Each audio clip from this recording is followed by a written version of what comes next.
Assalamualaikum warahmatullahi wabarakatuh. Perkenalkan, saya Dwi Santoso, calon guru penggerak angkatan 10 dari SMP Takasus Al-Quran Syadamiyah Guyangan Bang Sri Jepara.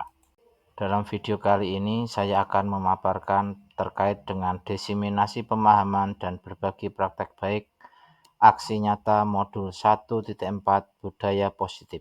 Selamat menyaksikan.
Dokumentasi diseminasi modul 1.4 budaya positif.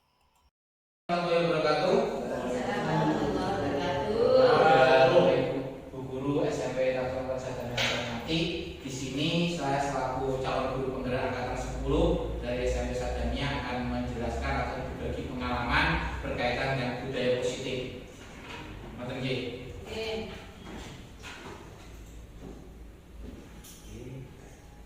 Konsep inti budaya positif itu ada 8 bagian, yaitu perubahan paradigma. Pertama itu pola pikir, yang berikutnya adalah disiplin positif, yang selanjutnya adalah nilai-nilai kebajikan, kebutuhan dasar manusia, motivasi perilaku manusia, posisi kontrol dulu, keyakinan keras, dan segitiga restitusi.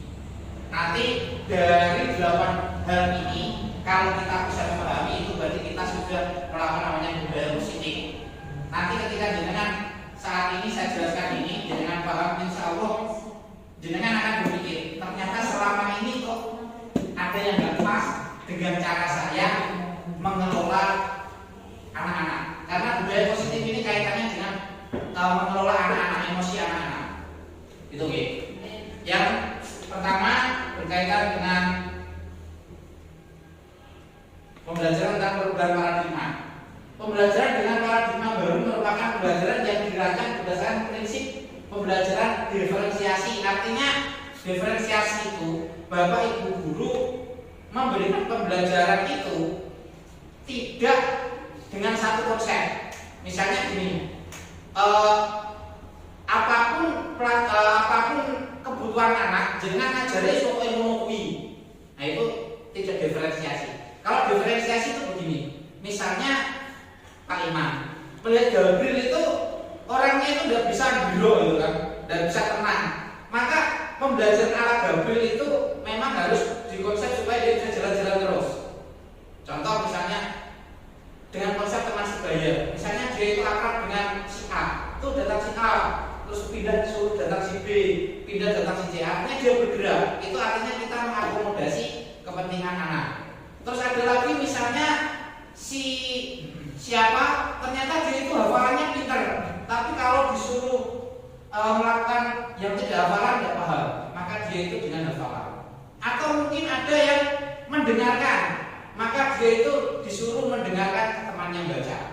Seperti itu namanya diferensiasi, itu konsepnya seperti itu.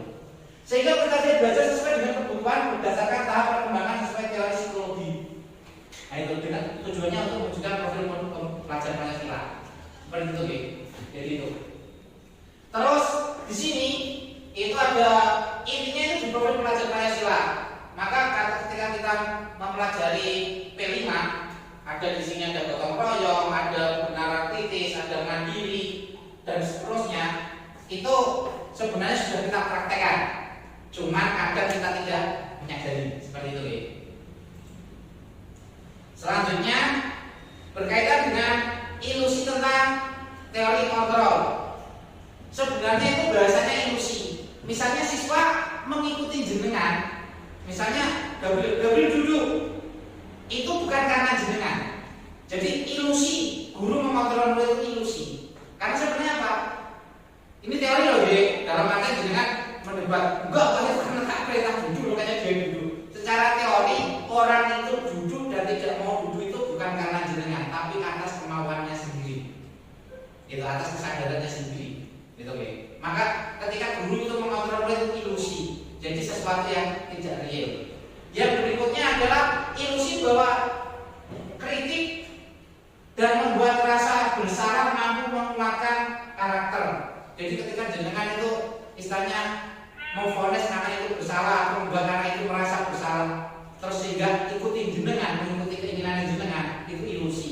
Artinya apa? Semua apa yang dilakukan anak itu bukan karena dipengaruhi orang lain, tapi memang dipengaruhi oleh dirinya sendiri, atas kemauannya sendiri, gitu ya.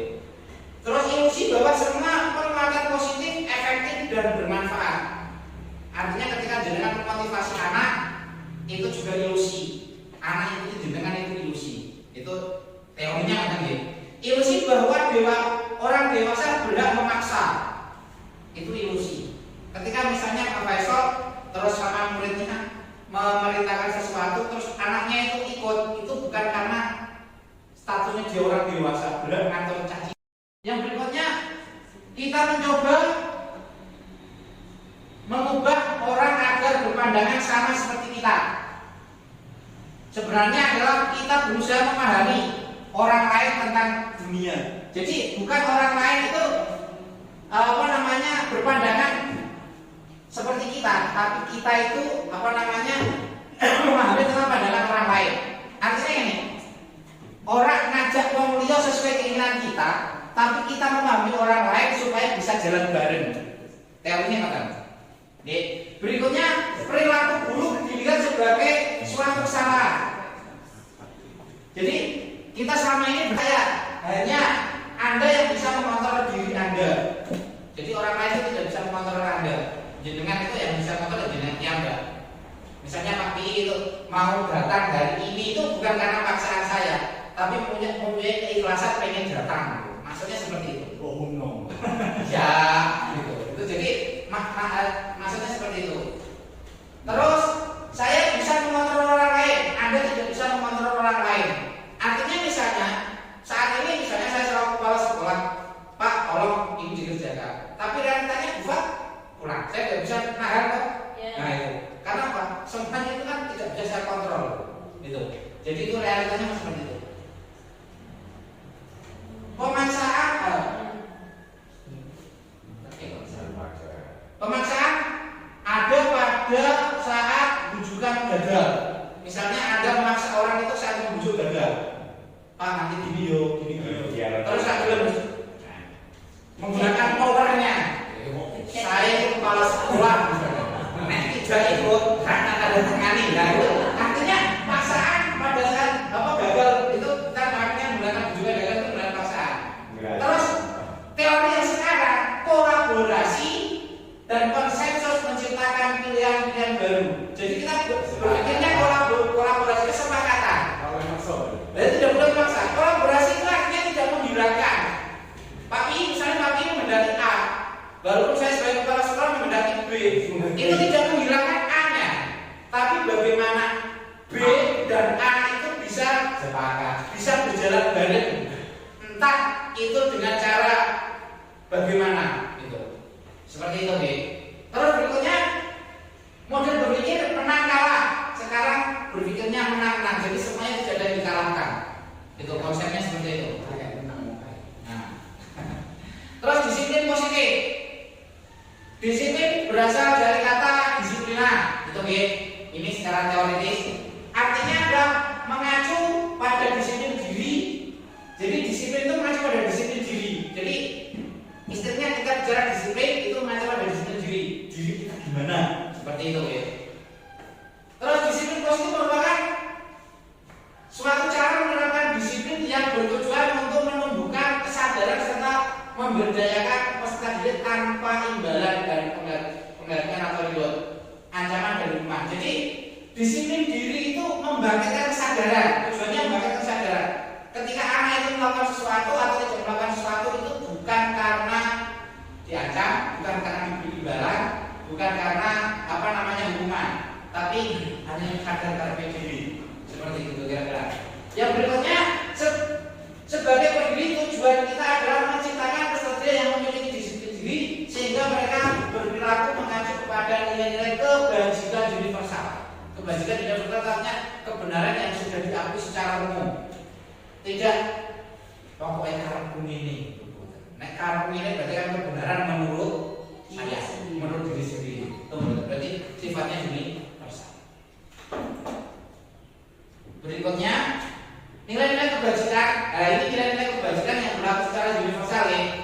Di sini ada 3 contoh nilai-nilai kebajikan yang sudah ada di dalam institusi atau organisasi secara umum. Pelajaran Pancasila itu adalah beriman bertakwa pada Tuhan Yang Maha Esa. Itu jelas ya, karena itu kaitan dengan Pancasila. Yang kedua adalah berakhlak mulia, berkebinekaan global, gotong royong, mandiri, benar kritis, kreatif. Itu artinya nilai kebajikan yang berlaku secara universal. Ini menurut profil pelajar Pancasila. Sedangkan menurut Ibu Primeri dan seterusnya, toleransi, rasa hormat, integritas, mandiri, menghargai, antusias, empati, keingintahuan, kreativitas, kerjasama, percaya diri dan komitmen. Itu kalau dari Ibu. Sedangkan dari yang ketiga 9 pilar karakter Indonesia Heritage Foundation. Nah itu cinta Tuhan dan segenap ciptaannya, kemandirian dan tanggung jawab, kejujuran atau amanah, diplomatis, hormat dan santun dan seterusnya. Itu adalah nilai-nilai kebajikan. Berikutnya kebutuhan dasar manusia. Kebutuhan dasar manusia adalah segala sesuatu yang dibutuhkan oleh manusia untuk mempertahankan seimbangan kondisi fisiologis, psikologis yang bertujuan untuk mempertahankan kehidupan dan kesehatan. Oke. Jadi kebutuhan dasar manusia. Kebutuhan dasar manusia itu ada beberapa. Nah ini penguasaan. Jadi kebutuhan menjadi penguasa itu penting. Tapi sebenarnya yang paling utama adalah bertahan hidup pertama. Jadi manusia itu kebutuhan pertamanya adalah bertahan hidup. Ya. Jadi kita pengen sehat itu kan karena pengen bertahan hidup. Kita pengen makan karena bertahan hidup. kita pengen sesuatu karena bertahan hidup. Terus yang kedua itu penguasaan, menjadi penguasa, mempunyai power, itu juga kebutuhan hidup. Terus kasih sayang dan rasa diterima. Ketika orang itu membutuhkan kasih sayang, anak-anak kita dablek itu kan kadang kekurangan kasih sayang. Yang berikutnya ada anak kita kadang pernah kita menemui kasus kelas terjadi kancane. Artinya apa? Dia itu butuhnya tidak terpenuhi rasa diterima. Istilahnya di kelas dicuekin. Kita pernah menemukan kasus itu gitu. Ketika saya di SMP pernah menangani kasus anak dicuekin kancane. Terus kesenangan.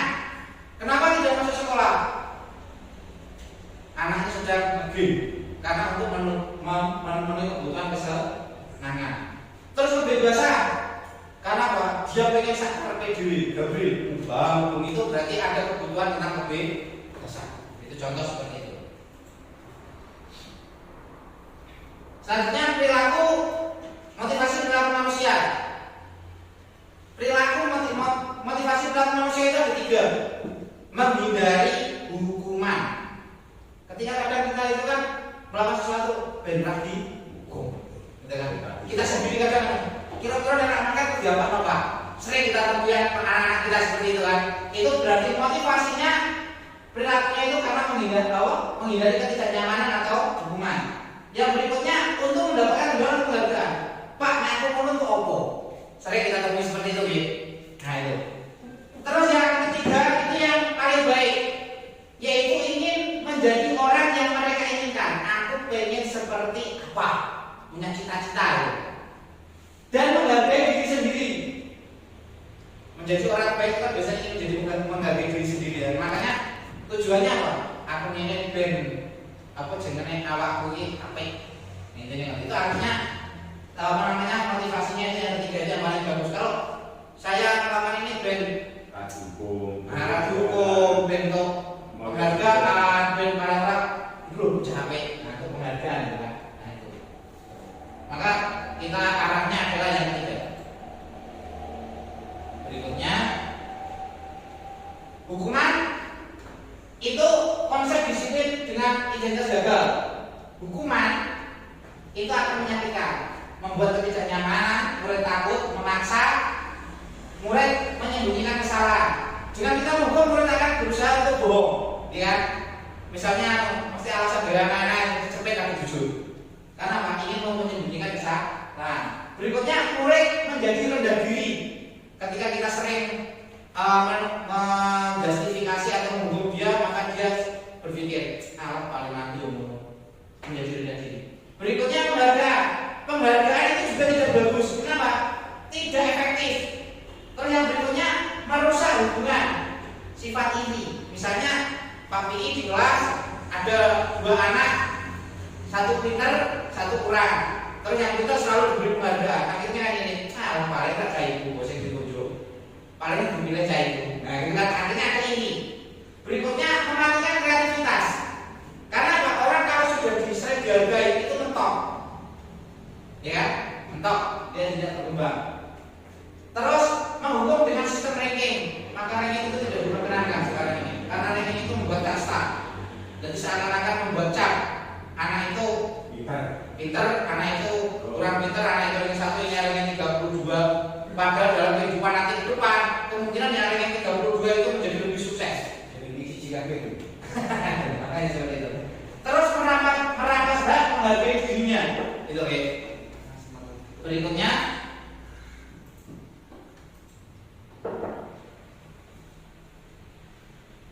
terus konsekuensi. Konsekuensi itu apa namanya? Hukuman, penghargaan, konsekuensi dan restitusi itu hukuman grade-nya semakin membaik. Ketika hukuman itu paling jelek, penghargaan itu agak mendingan, konsekuensi itu agak baik lagi, terus nanti restitusi yang paling bagus. Konsekuensi itu artinya ada kesepakatan dulu, ada kesepakatan dengan murid sehingga ada konsekuensi. Tapi fungsinya jangka pendek, karena apa? Konsekuensi itu sifatnya adanya peraturan, makanya sifatnya jangka pendek. Terus perlu dimonitoring. Jadi istilahnya begini, misalnya Pak Tapi ada telat di kelas, maka muridnya tertib. Karena apa? Itu konsekuensi. Jadi perlu monitoring berkelanjutan.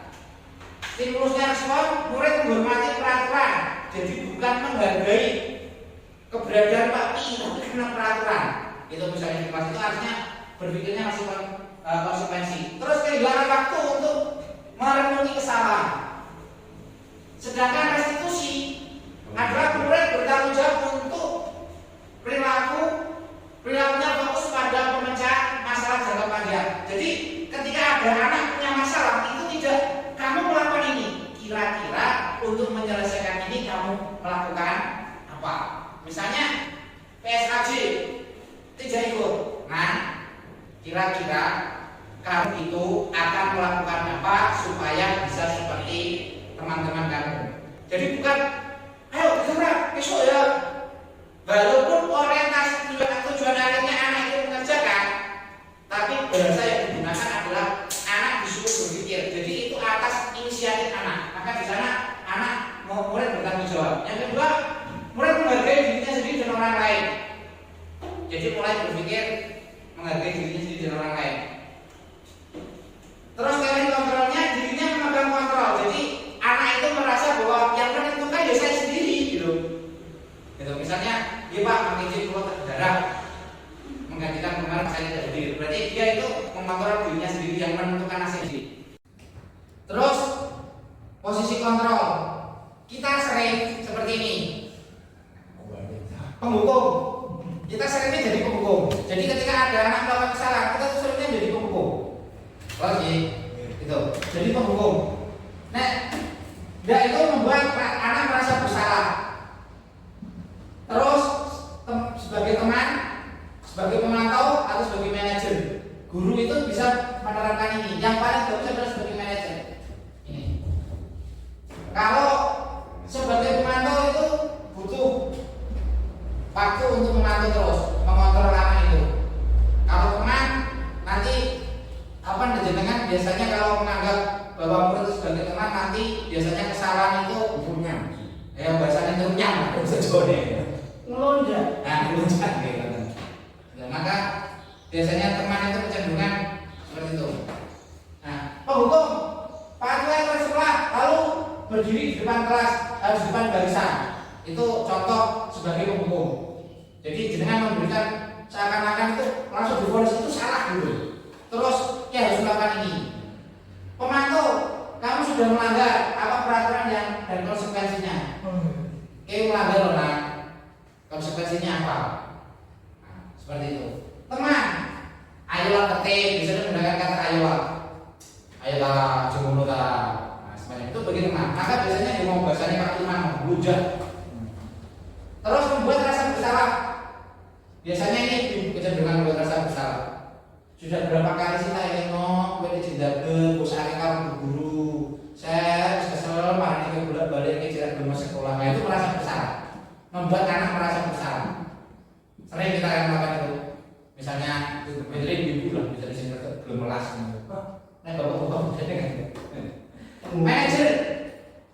Manajer itu pertanyaan itu, apakah kamu tahu kesalahanmu? Baru sebenarnya kita bicara setelah bertanya. Itu manajer. Kira-kira bagaimana kamu akan memperbaiki kesalahan itu? Jadi manajer itu tanya, kira-kira kesalahanmu apa? Caramu biar supaya kita dibongkapi. Seperti itu. Jadi konsepnya kita tuh harus jadi manajer. Gitu. Jadi konsep contoh penerapannya seperti itu. Selanjutnya keyakinan kelas. Kita itu sebagai guru di kelas itu harus buat keyakinan. Keyakinan kelas dan peraturan kelas itu beda. Keyakinan kelas itu tidak boleh menggunakan kata larangan. Selama ini tata tertib kita selalu menggunakan kata larangan, ya. Siswa dilarang menggunakan, siswa dilarang ini, siswa dilarang ini. Itu tidak disebut keyakinan kelas. Keyakinan kelas itu sifatnya tidak larangan, tapi menyampaikan kebijakan universal. Misalnya, saling menghormati sesama teman dan guru. Maka ketika murid misalnya di kelas sakar PDW, berarti dia melanggar keyakinan kelas yang disebut menghormati teman dan guru. Bertengkar itu berarti melanggar keyakinan kelas, yaitu menghormati teman dan tidak ikut kerja bakti di kelas berarti melanggar keyakinan, yaitu gotong. Jadi keyakinan kelas itu seperti itu. Jadi tidak ada istilahnya kalimat larangan atau mewajibkan, tapi hanya di kelas ini keyakinan kelasnya apa? Mengutamakan gotong royong, menghargai sesama teman, terus apa dan apa, seperti itu contohnya. Itu disebut keyakinan kelas karena tidak boleh ada larangan. Maka ketika misalnya ada satu kelas ternyata banyak kerja bakti nggak kerja bakti, maka gotong royongnya terlanggar. Kamu melanggar apa nah? Oh, tidak ikut melanggar keyakinan kelas, itu gotong royong. Kira-kira apa yang harus kamu lakukan? Nah, anak, dia Pak, nanti saya akan yang membuang sampah itu yang sudah dikumpulkan teman-teman misalnya. Itu artinya memperbaikinya. Terus berikutnya, bagaimana pembentukan keyakinan kelas lebih abstrak dari peraturan, jadi sifatnya umum, tidak spesifik. Oke. Jadi keyakinan kelas itu sifatnya umum. Tapi contoh tadi gotong royong, menghormati teman itu sifatnya umum sekali. Tapi kan tidak ada peraturan wajib mengikuti melaksanakan piket setiap hari sesuai jadwal. Terus wajib nabung setiap hari. Biasanya perintah ya, larangan. Berupa pernyataan universal, jadi sifatnya umum sekali. Dibuat dalam bentuk positif, jadi tidak ada larangan positifnya itu. Sedikit saja biar mudah diingat. Jadi tidak boleh kalimatnya panjang-panjang, hanya 1-2 kata saja. Dalam satu keyakinan itu 1-2 kata saja. Misalnya Pak BI di kelasnya 8B membuat keyakinan kelas. Ternyata hanya ada keyakinan kelas: gotong royong, toleransi, terus menghargai, disiplin, dan satu lagi apa misalnya. Nah, itu. Ya sudah itu aja. Jadi apa? Kamu ternyata nggak sesuai tata tertib misalnya. Maksudnya terlambat berarti kedisiplin, melanggar keyakinan berkaitan dengan disiplin. Seperti itu. Dapat diterapkan di kelas, bersedia meninjau kembali keyakinan kelas di waktu-waktu tertentu. Keyakinan kelas sifatnya tidak paten. Jadi misalnya dalam satu kelas tapi ternyata ada evaluasi, ternyata ini kok perlu penambahan keyakinan kelas ini perlu dibuang karena apa? Ikinya serata bermanfaat karena masih melanggar, wis aktif itu wonge. Maka dicari keyakinan kelas yang lain. Wis tertib gitu. Ternyata kok keyakinan kelas anaknya sudah tertib semua, tidak ada satu pun yang terlanggar, menghargai sudah, gotong royong sudah, disiplin sudah, toleransinya ada. Maka keyakinan kelas itu tidak ada. Karena apa? Keyakinan artinya apa? Sudah ada kesadaran dari diri sendiri. Nah, karena tujuannya dari keyakinan kelas membuat atau menumbuhkan kesadaran. Berikutnya yaitu segitiga restitusi. Ini bagian yang terakhir, segitiga restitusi. Ketika ada anak bermasalah atau kita anggap itu punya masalah, maka langkah pertama adalah menstabilkan identitas. Artinya menstabilkan identitas ditenangkan dhisik. Gitu ya. Maka kita semua akan melakukan hal yang terbaik yang bisa kita lakukan. Tenangkan dhisik. Setelah itu validasi tindakan yang salah. Nah, misalnya ditenangkan. Ruangannya Pak dulu. Ya duduk dulu. Tenang dulu saja dulu. Tahu kira-kira apa? Kamu dipanggil Pak Dwi, kira-kira tahu apa? Itu kan ditenangkan. Nah setelah itu, kira-kira kamu hari ini melakukan apa? Ini memvalidasi tindakan yang salah. Terus setelah itu menanyakan keyakinan kelas. Jadi keyakinan kelas ditanyakan. Ketika misalnya anaknya ditanya, ayo masuk ke ruangan Pak Dwi, terus disuruh di situ tenang dulu. Terus setelah itu setelah tenang terus ditanya. Setelah itu baru keyakinan kelasnya melanggar yang mana, kira-kira tujuannya apa. Itu. Nah, terima kasih. Dokumentasi praktek segitiga restitusi modul 1.4 budaya positif.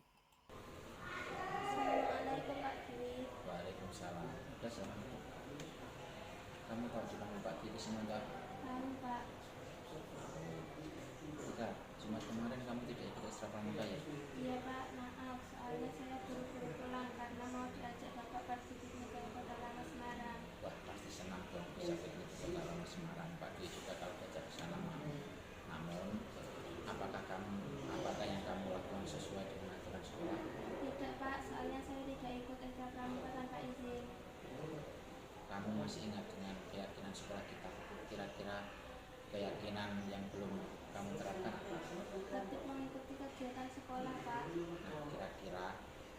bisa kamu lakukan untuk menerapkan yang sudah kamu yakini tadi? Saya bisa minta izin kepada pembina pramuka, Pak. Mungkin ada yang lain? Saya mau ikuti ekstra dulu, baru ikut ajakan Bapak, Pak. Nah, berarti kamu sudah paham bahwa kita harus tetap dengan aturan sekolah ya? Iya, Pak. Insya Allah saya akan berusaha lebih tertib lagi. Baik, saya apresiasi terhadap tanggung jawab kamu itu.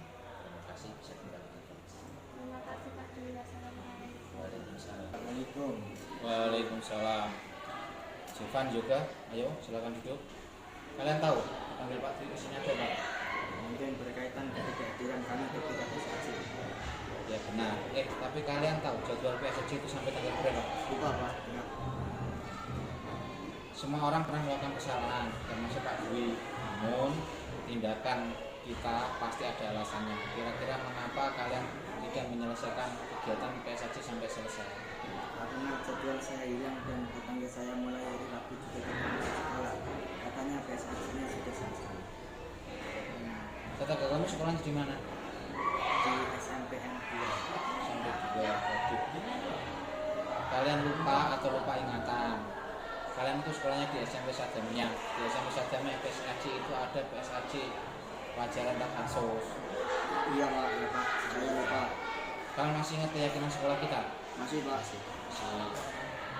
Kalau masih ingat, kira-kira yang kamu lakukan itu sudah sesuai dengan keyakinan kelas belum? Belum Pak. Keyakinan kelas yang mana kira-kira? Selalu aktif mengikuti kegiatan sekolah. Ya, ternyata masih tahu kan, masih ingat. Lalu apa solusi yang kalian lakukan terhadap masalah tersebut? Iya Pak. Pertama, saya minta maaf karena tidak masuk tanpa keterangan. Kedua, saya akan mengingat tanggal-tanggal penting terkait kegiatan sekolah. Dan yang ketiga, saya akan menemui Pak Imam untuk meminta soal PSAJ, susulan, dan akan saya kerjakan hari ini dan besok. Dan kamu ke? Iya Pak, pertama saya minta maaf karena tidak masuk tanpa keterangan. Dan yang selanjutnya saya akan melakukan seperti Jovan. Baik, Pak Dwi apresiasi untuk tanggung jawab kalian. Boleh kembali ke kelas. Terima kasih Pak. Umpan balik dari murid terkait penerapan segitiga restitusi pada modul 1.4 budaya positif. Assalamualaikum warahmatullahi wabarakatuh. Nama saya Muhammad Yusuf Prayoga, kelas 9B. Terima kasih kepada Pak Dwi. Saya senang sekali diajak diskusi dengan Pak Dwi untuk menemukan solusi atas kesalahan yang saya lakukan. Saya akan tertib mengikuti kegiatan sekolah dan apabila tidak bisa mengikuti, saya akan minta izin kepada pihak sekolah. Wassalamualaikum warahmatullahi wabarakatuh. Terima kasih telah menyaksikan video ini sampai selesai. Semoga bermanfaat. Salam dan bahagia Bapak Ibu Guru Penggerak. Wassalamualaikum warahmatullahi wabarakatuh.